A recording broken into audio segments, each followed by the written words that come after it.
Meus irmãos, graça e paz, amém? Sempre uma satisfação ter a oportunidade de compartilhar a palavra de Deus com os irmãos, ao passo que também entendo a responsabilidade que é. Por isso eu rogo a Deus que eu seja nada mais, nada menos que um instrumento na mão dele, para trazer a palavra de Deus de maneira fiel aos irmãos, e que Deus mesmo, ele aplique a sua palavra aos corações, à mente dos irmãos, para que nós possamos colocá-la em prática. Meus irmãos, vamos abrir as nossas Bíblias, por gentileza, na primeira carta de João.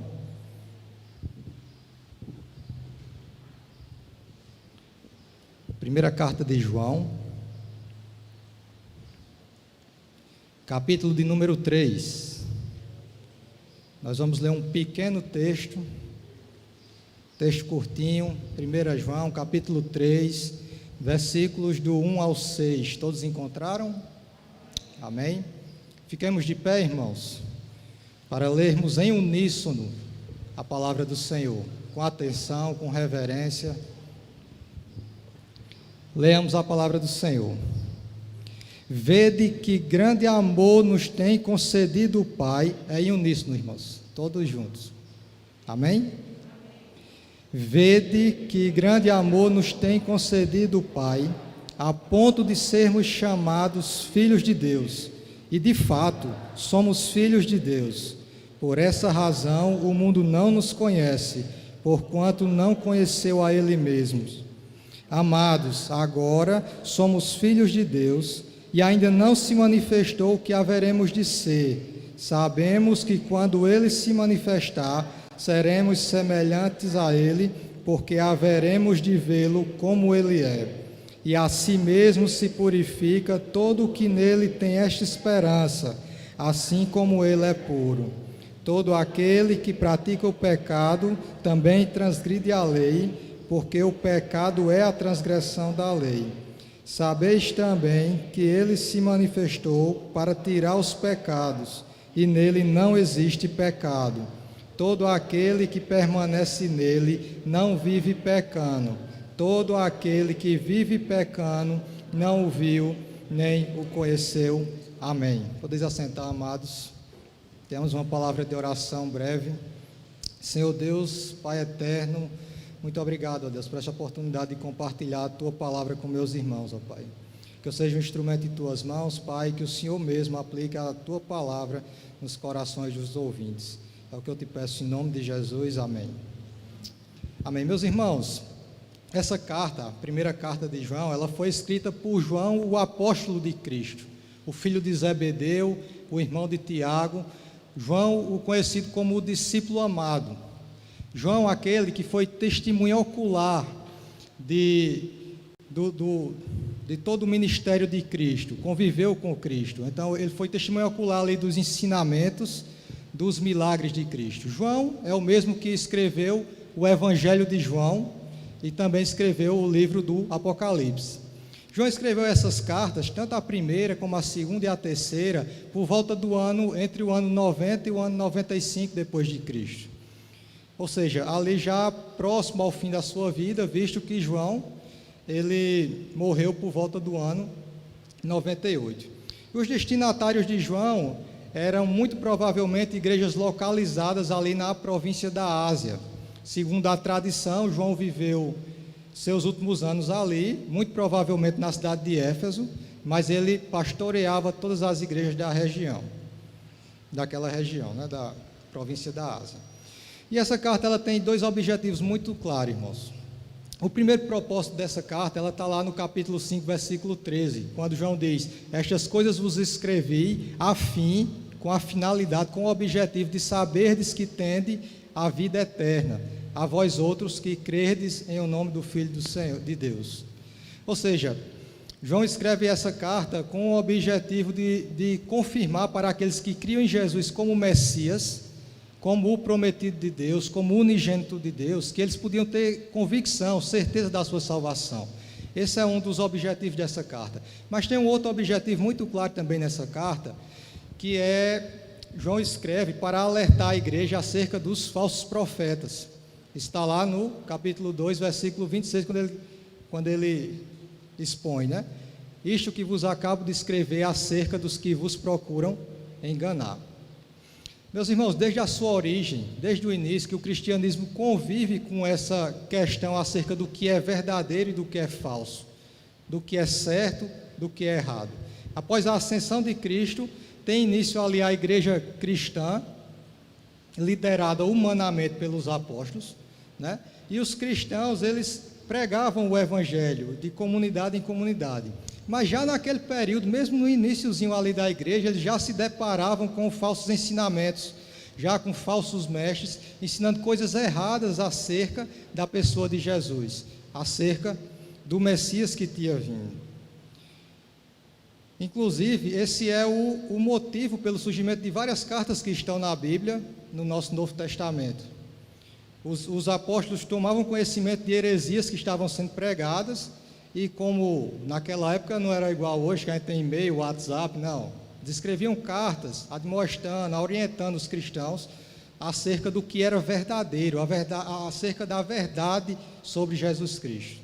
É nessa linha que segue João, é nessa linha que segue essa primeira carta de João. João escreve a respeito do verdadeiro, a respeito do que era correto afirmar acerca de Jesus. E descrevendo as características do verdadeiro ensino e dos verdadeiros profetas. Naturalmente, quando os cristãos tivessem contato com o falso ensino, eles identificariam de pronto, eles identificariam com facilidade. Mas, meus irmãos, quem eram os falsos profetas que estavam ali assediando a igreja nesse período? Muitos estudiosos ligam esses falsos mestres que João combate aqui a um início do gnosticismo. O gnosticismo foi um movimento herético que iniciou ali no fim do século I, mas que ele ganhou muita força no século III e quase devastou a igreja no século IV, como diz pastor Hernandes Dias Lopes. Foi um movimento que ganhou muita força nesse período. E o que era que o gnosticismo cria? Irmãos, eu não quero me prolongar acerca do que cria os gnósticos. O que é importante para a gente entender aqui no capítulo 3, ou por que de João está tratando isso no capítulo 3, é entender que por conta do gnosticismo, algumas pessoas estavam entendendo que o pecado não era algo tão sério assim. O pecado não era algo assim que Deus dava tanta atenção, porque o gnosticismo, eles criam que a nossa carne era má, era inerentemente má, enquanto que o nosso espírito era bom.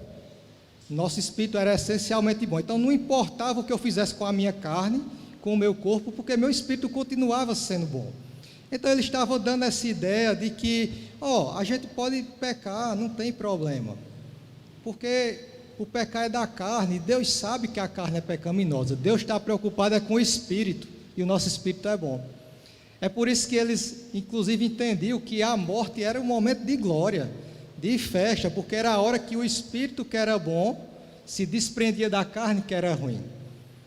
Só que eles estavam dando essa ideia falsa de que viver pecando não era tão perigoso, viver pecando não seria lá um erro tão grave.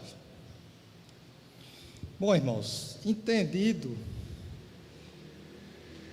esse contexto, só essa pincelada no contexto, né? Porque a gente não vai se demorar muito entendendo o gnosticismo, mas entendido esse contexto, toda essa situação que era vivenciada pela igreja cristã nesse período, eu convido os irmãos a meditarmos acerca do seguinte tema: amados por Deus. Nosso tema, amados por Deus. Em primeiro lugar, irmãos, os amados por Deus são verdadeiramente filhos de Deus. Em primeiro lugar, os amados por Deus são verdadeiramente filhos de Deus. Irmãos, acompanhem comigo aí a leitura do versículo 1, parte A. Pessoal, os irmãos que mantêm a Bíblia aberta, a gente vai ficar sempre recorrendo à Bíblia. Versículo 1, parte A. Vede que grande amor nos tem concedido o Pai, a ponto de sermos chamados filhos de Deus. E de fato, e de verdade, somos filhos de Deus. Meus irmãos, esse versículo 1 trata do que nós somos. E o que nós somos? Nós somos filhos de Deus, filhos de Deus, o Pai. Mas por que nós fomos feitos filhos de Deus? Qual é a causa?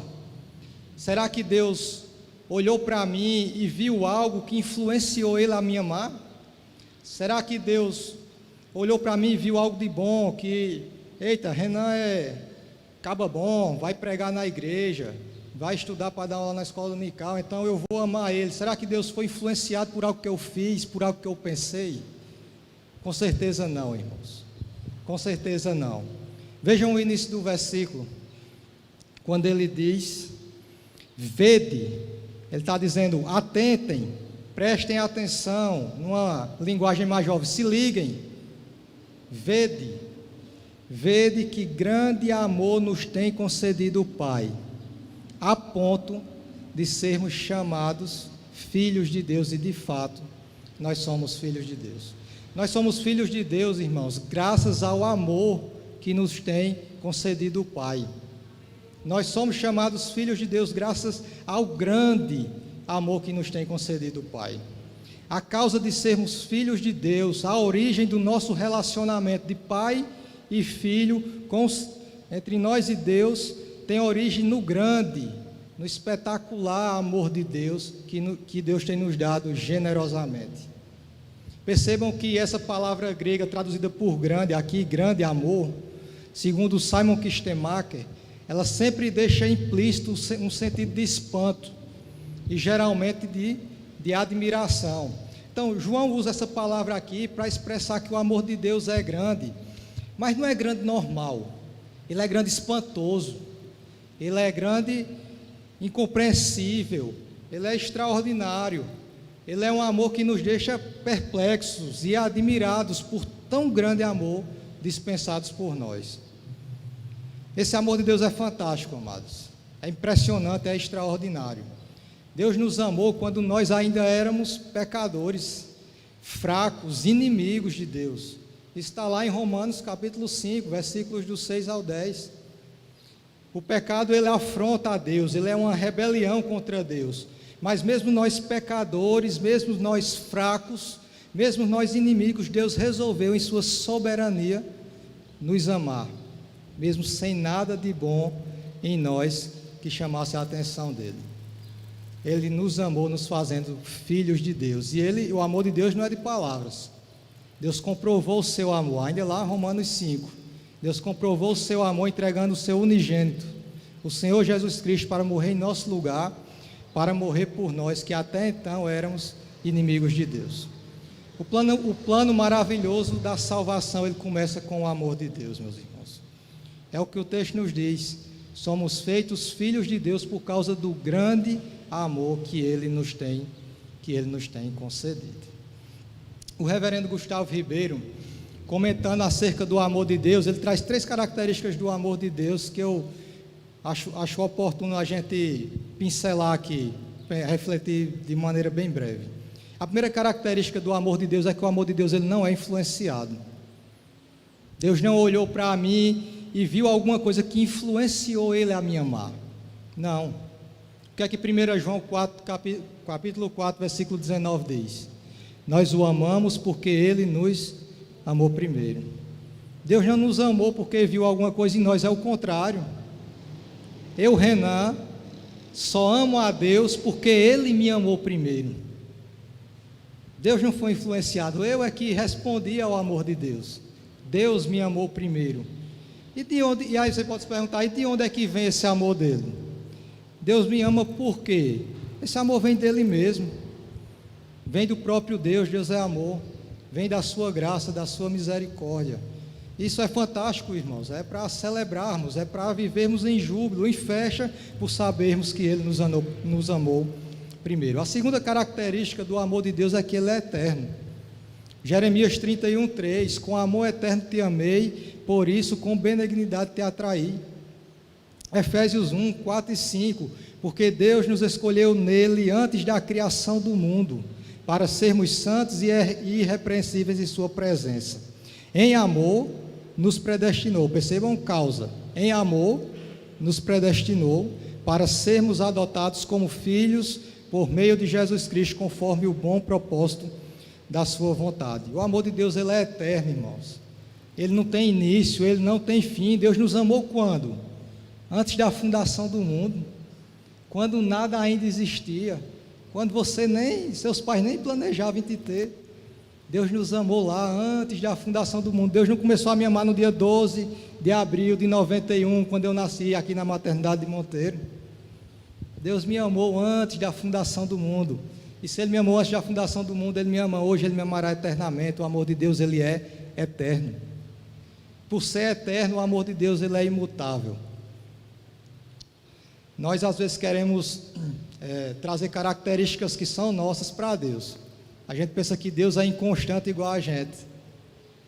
Porque eu às vezes gosto de uma pessoa, amo uma pessoa, mas aquela pessoa me feriu, então eu deixo de amar, ou paro de gostar, ou me afasto daquela pessoa. E às vezes a gente pensa que Deus é inconstante desse jeito. Que Deus me ama hoje porque eu estou aqui pregando a palavra de Deus, mas amanhã, se eu incorrer num erro, Deus deixou de me amar. E aí eu peço perdão, Deus volta a me amar. E aí eu incorro em outro erro, Deus deixa de me amar, como se Deus ficasse nessa inconstância, nessa brincadeira. Deus me ama hoje, não me ama amanhã, não. Não, o amor de Deus, ele é eterno e ele é imutável. Deus te ama e te amará eternamente, isso não muda. Isso não muda. Se o amor de Deus mudasse por conta de algo que eu fiz, por conta de algo que você fez, incorreríamos na primeira característica. O amor de Deus, ele não é influenciado. Não é porque Ele viu alguma coisa em nós. Ele nos amou pela sua graça, pela sua vontade soberana. Irmãos, que esplendoroso amor de Deus. Grande, incompreensível amor de Deus. Somos filhos de Deus por causa do amor de Deus. Percebam, irmãos, que ser filho de Deus aqui não é apenas uma nomenclatura. Não é apenas um clichê, uma forma de tratamento. Por exemplo, muitas vezes eu falo com algumas pessoas e digo: opa amigo, tudo bem? Opa amigão, tudo bem? Percebam que esse amigo, nem sempre o cara é meu amigo. Às vezes é um conhecido, às vezes eu chamo de amigo porque eu não lembro nem o nome dele. Aí eu digo: opa amigo, tudo bem? Amigo aí é uma forma de tratamento, não quer dizer que ele é meu amigo, que eu vou na casa dele, que ele vem na minha casa. Percebem que muita gente a gente usa como forma de tratamento esses clichês. Aqui, quando ele diz filhos de Deus, ele não está usando de um clichê. Ele não está dizendo: opa, filho de Deus, só uma forma de chamar os cristãos. Não, de fato, de verdade nós somos filhos de Deus. O texto nos diz: vede que grande amor nos tem concedido o Pai, a ponto de sermos chamados filhos de Deus. E de fato, não é só chamados, a gente de fato, a gente de verdade somos filhos de Deus. Notem que isso também não é uma promessa, não é que nós seremos, não é para o futuro, não, hoje, é agora, nós somos filhos de Deus. Meus irmãos, essa verdade significa que nós hoje já desfrutamos dos privilégios de sermos filhos de Deus. Já hoje nós desfrutamos dos privilégios de sermos filhos de Deus. Significa que Deus hoje já cuida de nós de fato, de verdade, como um pai que cuida do seu filho. Como o pai que cuida do seu filho, nós não somos órfãos, nós não estamos entregues ao acaso. Nós temos um pai presente, um pai que nos ama, que nos guia, que caminha conosco, que nos consola, que nos encoraja, que nos protege, que provê tudo o que nós necessitamos, que nos aponta a direção a seguir, que nos dá tranquilidade e paz, mesmo em meio às dificuldades e aos tormentos da vida. Mesmo em meio à pandemia, nós temos paz. Por quê? Porque nós somos filhos de Deus, nós temos um Pai presente que cuida de nós. Isso é verdade, isso é a verdade.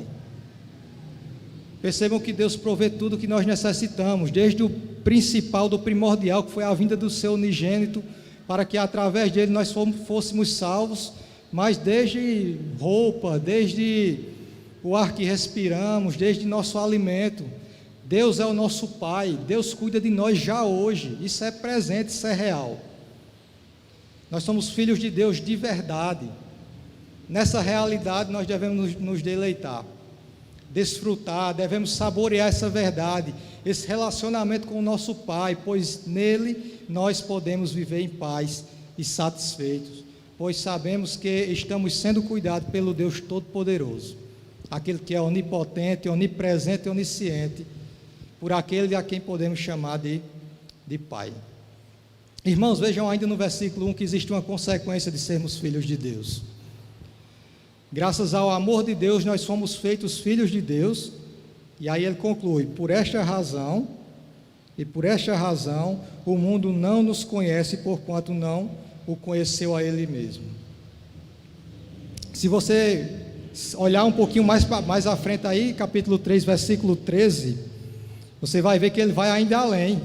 Não é que o mundo só não nos conhece. Capítulo 3, versículo 13, ele diz: irmãos, não vos maravilheis se o mundo vos odeia. Não é que o mundo só não nos conhece. O mundo, o mundo nos odeia. Essa ideia de o mundo não nos conhece é a ideia de quando Jesus veio ao mundo, mas o mundo não o conheceu. Ele veio para o que eram seus, mas eles não o receberam. É a ideia que João trabalhou lá no Evangelho, capítulo 1, versículos 10 e 11. O mundo na época de Jesus não reconheceu que ele era o Filho de Deus, o Messias prometido. E nos dias de hoje, meus irmãos, não é diferente. O mundo não reconhece Deus, não reconhece Deus como o Criador, não reconhece Deus como o governador do mundo, o dono da história, e por isso não reconhece também o nosso relacionamento, o relacionamento que nós temos com Deus, o nosso Pai. O mundo não entende porque nós, em tempos de pandemia, em tempos de dificuldade, em tempos de tribulação, nós estamos em paz. Eles não entendem, eles não reconhecem. O mundo não entende o porquê de nós tendo uma chance de nos darmos bem, a gente abre mão por amor ao próximo. O mundo não entende isso, o mundo não nos reconhece. O mundo não nos reconhece quando nesse período agora, nessa época de eleição, quando determinado candidato vem a gente, oferece uma determinada quantia em dinheiro e a gente se nega, porque aquilo é errado. Ele não nos entende com isso. Eles não entendem nossas atitudes, eles não entendem porque os nossos jovens se preservam até o casamento. O mundo ele não nos conhece. O mundo ele não nos entende porque eles não entendem o próprio Deus, porque eles não conhecem o próprio Deus. Meus amados, em segundo lugar, os amados por Deus serão semelhantes a Jesus Cristo. Em segundo lugar, os amados por Deus serão semelhantes a Jesus Cristo. Acompanhemos o versículo 2. Amados, agora somos filhos de Deus, e ainda não se manifestou o que haveremos de ser. Sabemos que quando Ele se manifestar, seremos semelhantes a Ele, porque haveremos de vê-lo como Ele é. Porque haveremos de ver como Ele é. O versículo 1 trata do que nós somos, amados. Mas o versículo 2 ele tem uma perspectiva futura. Ele trata o que nós haveremos de ser, o que nós seremos. O versículo 2 ele traz uma clara referência à volta de Cristo para buscar a igreja. Essa é a esperança do cristão, essa é a esperança que deve estar viva, ardente em nosso coração. Nossa esperança é que Jesus Cristo ele foi para preparar-nos morada, para nos preparar um lugar, e Ele voltará para nos buscar, e onde Jesus estiver, nós também estaremos junto com Ele. Essa é a nossa esperança, nós o veremos face a face, nós viveremos eternamente com Ele. Mas o texto deixa claro que nós não somos ainda o que haveremos de ser. Nós já somos filhos de Deus, só que por causa do pecado ainda somos imperfeitos. O versículo 2 ele aponta-nos uma realidade futura, de que quando o Senhor vier, todos os cristãos verdadeiros o verão e se tornarão semelhantes a Ele. Esse texto de João não nos dá detalhes a respeito do que significa nos tornarmos semelhantes a Jesus. Mas Paulo, em Filipenses 3:21, escreveu: Jesus Cristo transformará o nosso corpo de humilhação para ser igual ao corpo da sua glória. O próprio Paulo em Colossenses, na carta aos Colossenses, no capítulo 3, versículo 4, quando Cristo, que é a nossa vida, se manifestar, então vós também sereis manifestados com Ele em glória. A Bíblia nos afirma que teremos um corpo novo, um corpo glorificado, teremos o nosso corpo transformado, compartilharemos da imortalidade, enfim, seremos semelhantes a Cristo. Lá, meus irmãos, não haverá mais dor, teremos nosso corpo transformado, não é mais esse. Nós não teremos mais dor, né, pastor? Eu estou com 29 anos, mas parece que meu corpo tem 50. Eu dei uma caminhadinha essa semana com minha mãe e com minha esposa e passei 3 dias com o joelho doendo. Lá no céu nós teremos um corpo transformado, já não é esse. Cabelo está ficando branco, exatamente. Nós teremos um corpo transformado, lá não haverá mais dor física, mas também não haverá mais dor emocional, não nos sentiremos angustiados, não nos sentiremos tristes, não, seremos plenamente satisfeitos, pois lá nós conviveremos face a face com o nosso Senhor, com o nosso Salvador, com o unigênito de Deus, com o Senhor Jesus Cristo. Esse, irmãos, é o nosso futuro. Corpo transformado, glorificado, e vivermos eternamente na presença do Senhor Jesus. Meus irmãos, mas em terceiro lugar, os amados por Deus vivem uma vida pura. Em terceiro lugar, os amados por Deus, eles vivem uma vida pura. Aqui, irmãos, João começa mais diretamente a combater o falso ensino, aquele que eu trouxe no contexto. João começa a trazer o desafio para nós que somos cristãos, né? Vamos ver o que é que ele diz aí no versículo 3. E assim mesmo se purifica todo o que nele tem esta esperança, assim como ele é puro. Assim como ele é puro. Ou seja, irmãos, e assim mesmo se purifica todo aquele que tem esta esperança. Que esperança? Essa esperança que ele trabalhou no versículo 2. Olha, quem tem essa esperança que ele trabalhou no segundo 2, que esperança? A esperança de que ele voltará, esperança em Jesus Cristo, que ele voltará, que nós o veremos face a face, teremos o nosso corpo transformado, viveremos eternamente na presença dele. Você tem essa esperança? Aquele que tem essa esperança se purifica, purifica-se a si mesmo, assim como ele é puro. O padrão é alto, é como Jesus. Purifica-se a si mesmo, assim como ele é puro. Essa é a nossa reação, irmãos. Essa é a nossa resposta ao amor de Deus e à esperança que nós temos de que ele voltará. João já havia falado algo semelhante no capítulo 2, versículo 6 dessa mesma carta. Aquele que diz que permanece nele, esse deve também andar como ele andou. O Filho de Deus, ele vive em busca da santificação. Ele almeja se parecer com Jesus, tornar-se semelhante a Cristo. É por isso que a cada dia a gente tem que buscar ser melhor. É por isso que hoje eu quero ser melhor do que ontem, amanhã eu quero ser melhor do que hoje. Mas melhor como? Como é que ser melhor? É ter mais intimidade com o Senhor. Amanhã eu quero ler mais a palavra do que eu li hoje, eu quero entender mais, eu quero ter uma vida de oração mais assídua, mais fervorosa, mais constante. Eu quero ter um relacionamento com Cristo cada vez mais próximo, mais íntimo. Eu almejo a santificação, eu almejo me parecer com Cristo. Eu almejo andar como ele andou, tornando-nos cada vez mais conhecedores da sua palavra e praticantes. Em comunhão com Cristo, a gente é levado à prática, a gente é levado a, de fato, andar como o Senhor Jesus andou. Para isso, nós devemos viver uma vida de temor a Deus. Essa expressão tão usada na Bíblia, comumente nós lemos, o temor a Deus ele deve ser bem entendido. Temor a Deus não é viver uma vida atemorizada, aterrorizada, amedrontada, não é isso. Essa expressão, ela denota que os cristãos, os filhos de Deus, eles respeitam o Pai, eles reverenciam o Pai, eles amam o Pai, e por isso eles não lhe desobedecerão, nem provarão a sua paciência deliberadamente, intencionalmente, de propósito, O Filho de Deus, ele não fica testando a paciência de Deus de propósito. Ele não é intencional. É por isso que o pecado na vida do Filho de Deus, ele é um acidente. Ele é um acidente, ele não é algo intencional. Ele não é algo planejado, ele não é algo corriqueiro, não. É um acidente, é ocasional. É algo ocasional. Percebem, irmãos, que João agora começa a enfrentar aquele falso ensino. Tinha um pessoal que estava dizendo, não, ó, pecar não... Deus não está muito preocupado se a gente está pecando, não. Deus está preocupado só com o Espírito e o nosso Espírito é bom.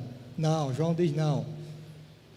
Aquele que foi amado por Deus, foi feito filho de Deus e tem a esperança de que Ele retornará para nos buscar, esse mantém a vida pura. Esse mantém a vida pura. Acompanhemos, irmãos, a leitura dos versículos do 4 ao 6. Todo aquele que pratica o pecado também transgride a lei, porque o pecado é a transgressão da lei. Sabeis também que ele se manifestou para tirar os pecados e nele não existe pecado. Todo aquele que permanece nele não vive pecando. Todo aquele que vive pecando não o viu, nem o conheceu.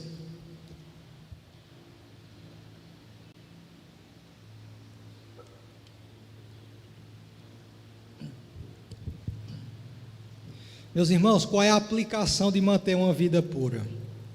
Na prática, o que é manter uma vida pura? João destrincha melhor aqui nesses capítulos. O que é manter uma vida pura? Manter uma vida pura é não viver pecando.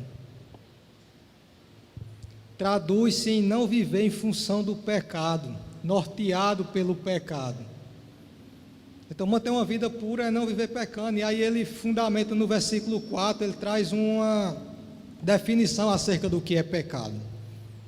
Pecado é a transgressão da lei, pecado é transgredir, é se rebelar contra a lei de Deus. Pecamos quando vivemos para nós mesmos, para satisfazer os nossos desejos maus, carnais, quando vivemos alheios à vontade de Deus. O pecado, ter o pecado como estilo de vida, é viver em falta de conformidade com a palavra de Deus, é transgredir a lei do Senhor, conforme sintetizou bem o nosso breve catecismo de Westminster. E qual é a lei de Deus, irmãos? E qual é a lei de Deus? Aqui, ó. Graças a Deus, muito acessível a todos nós. Essa é a lei de Deus. Essa é a sua palavra, essa é a sua lei, essa é a norma para que nós devemos seguir para vivermos da forma que o Senhor quer. Essa é a lei, daí a importância de nós conhecermos bem essa palavra. Como saberemos os mandamentos, as normas de Deus para a nossa vida se nós não conhecermos a sua palavra, o seu manual, que nos ensina como devemos viver? O fato de Deus ser amor, irmãos, não nos dá o direito de vivermos como quisermos, sem lei. 1 João 2,3, ora, sabemos que o temos conhecido por isso, se guardarmos os seus mandamentos. Nós não estamos sem lei para com Deus, mas estamos debaixo da lei de Cristo, 1 Coríntios 9:21. Mas, meus irmãos, nós somos perfeitos? A gente nunca peca? Infelizmente, isso não é uma verdade. O pecado, infelizmente, ainda é uma realidade na vida de todos os seres humanos, daqueles que são e daqueles que não são filhos de Deus. Se nós interpretássemos esse texto como que aqueles que são filhos de Deus não pecam, nós estaríamos entrando em uma contradição com a palavra de Deus. Estaríamos, inclusive, fazendo de Jesus Cristo mentiroso, foi o que o próprio João disse, aí no capítulo 1, versículo 8 e versículo 10, texto que a gente costumeiramente lê aqui. Se dissermos que não temos pecado nenhum, a nós mesmos nos enganamos, e a verdade não está em nós. Versículo 10. Se dissermos que não temos cometido pecado, fazemo-lo mentiroso, e a sua palavra não está em nós. Irmãos, o pecado é uma realidade ainda presente. Entretanto, o que o texto nos diz é que o Filho de Deus, em resposta ao amor do Pai, em resposta à esperança quanto à segunda vinda do Senhor Jesus, ele não vive pecando. Ele não vive pecando. Quando nascidos de novo, pela fé em Jesus Cristo, quando nós nos convertemos, o pecado não é mais o nosso estilo de vida.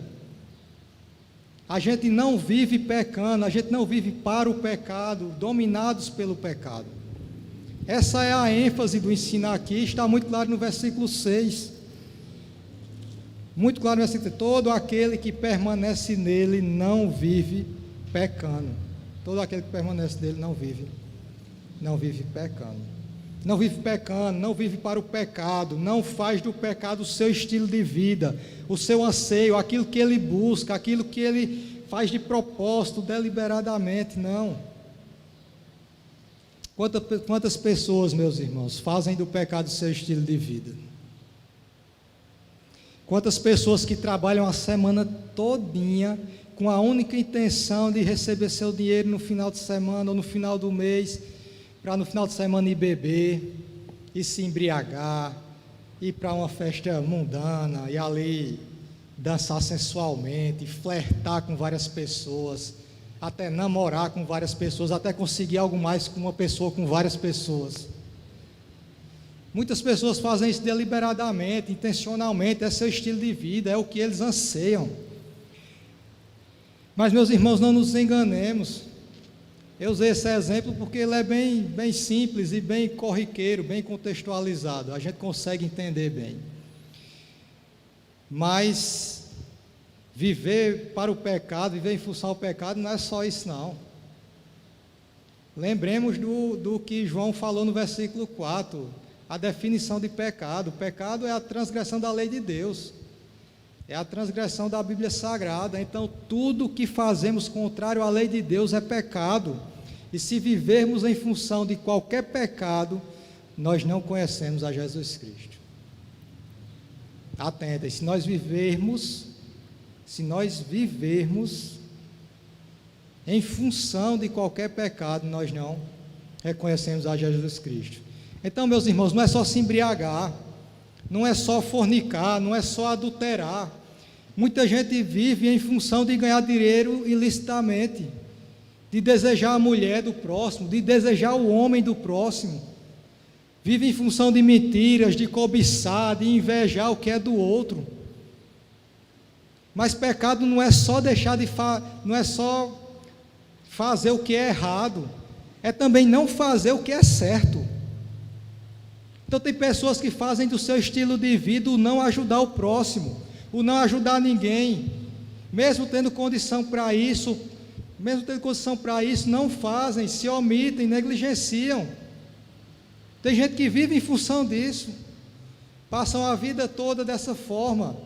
Claro que a gente não vai trabalhar todo o texto do capítulo 3, mas se você observar aí, João vai detalhar isso que ele está falando aqui até o versículo 6, ele vai esmiuçar melhor no restante do capítulo. E se você atentar aí para o versículo 17, 1 João capítulo 3, 17, você vai ver que ele trabalha essa questão. Ora, aquele que possuir recursos deste mundo e vir a seu irmão padecer necessidade e fechar-lhe o seu coração, como pode permanecer nele o amor de Deus? Como pode? Você tendo condições, vendo seu irmão padecer e você não ajuda, como pode o amor de Deus permanecer nele? Mas, meu irmão, não é só dinheiro não, porque esse texto trata de recursos financeiros, não é só dinheiro não. Muitas vezes nós temos condições de ajudar o próximo emocionalmente, dando um apoio, sendo suporte, temos condição de pregar o evangelho para o próximo, muitas vezes temos condições de ajudar o próximo de inúmeras maneiras, mas fazemos do nosso estilo de vida o não ajudar, o negligenciar, ignorar. Meus irmãos, vivemos pecando, se esse é o nosso estilo de vida. Vivemos pecando, se esse é o nosso estilo de vida. Meus irmãos, o pecado é perigoso. Não podemos viver em função do pecado. Não podemos fazer dele o nosso estilo de vida. Percebam ainda, irmãos, aí no versículo 6, esse verbo permanecer. Todo aquele que permanece nele não vive pecando. Permanecer significa ter comunhão com Cristo. Ele fala, aquele que permanece nele é aquele que tem comunhão com Cristo. Aquele que cultiva a sua comunhão com Cristo. A comunhão que nos permite permanecer em Cristo. E quando permanecemos em Cristo, não vivemos para o pecado. O versículo 6 conclui dizendo que aquele que vive pecando intencionalmente, de propósito, não conhece a Jesus, não conhece a sua obra, não entende a sua obra redentora, não entende porque Jesus morreu na cruz. Não entende porque Jesus morreu na cruz. Meus irmãos, o que tudo isso tem a ver conosco? O que é que essas lições têm que causar em nós? Primeiro, meus irmãos, alvos do grande amor de Deus, nós somos feitos filhos de Deus. Isso já é hoje, isso já é agora. Desfrutemos dos privilégios de sermos filhos de Deus. Privilégio de ter um Pai presente, um Pai que cuida de nós, que nos ama, que nos guia, que provê tudo o que nós necessitamos. Sejamos satisfeitos com o que o Senhor tem nos dado. Sejamos plenamente satisfeitos pela presença do Senhor.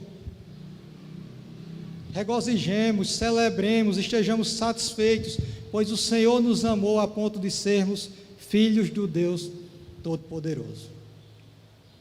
Irmãos, vimos que a obra de Deus será completada quando o Senhor Jesus voltar. Quando essa nossa esperança se concretizar, seremos semelhantes a Cristo e viveremos eternamente na presença dEle.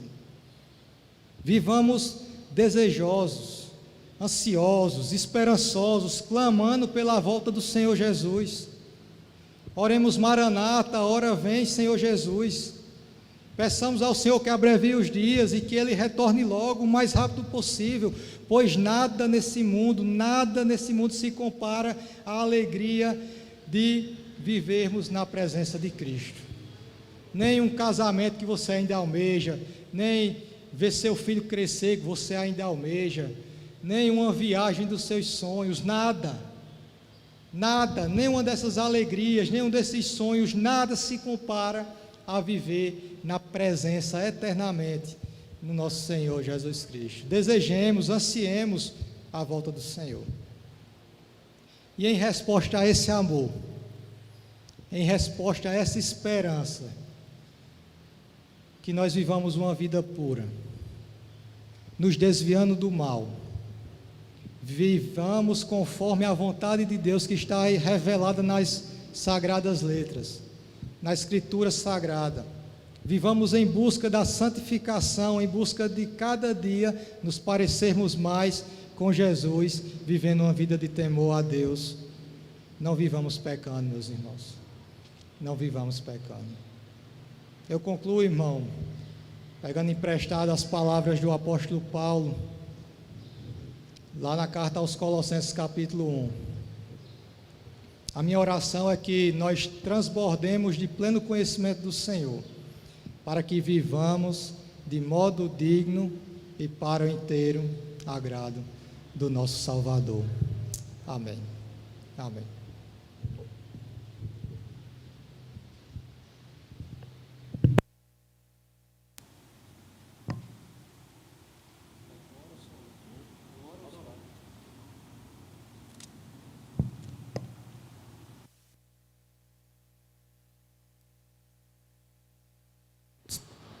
Meus irmãos, tenhamos uma palavra de oração.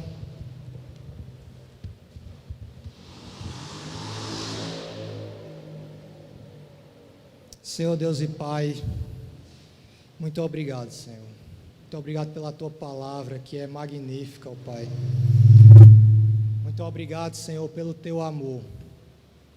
Teu amor que nos fez filhos de Deus, que nos fez filhos do Pai, que nos deu o privilégio de desfrutarmos já da Tua presença e do Teu cuidado aqui nesta terra, Senhor. Senhor, Maranata. Ora vem, Senhor Jesus. Volta logo, Senhor. Volta logo, Senhor, porque nada nesse mundo é comparável a viver eternamente em Tua presença, Pai. Deus, dá-nos conhecimento, Pai, da Tua palavra, que vivamos em comunhão contigo, ó Pai, buscando a santidade e buscando nos parecer com Jesus Cristo a cada dia mais, Pai. Fortalece em nós esse desejo, ó Pai, para que vivamos uma vida pura, uma vida conforme os Teus mandamentos, conforme as Tuas normas. É o que nós te pedimos em nome do Senhor Jesus Cristo. Amém. Amém.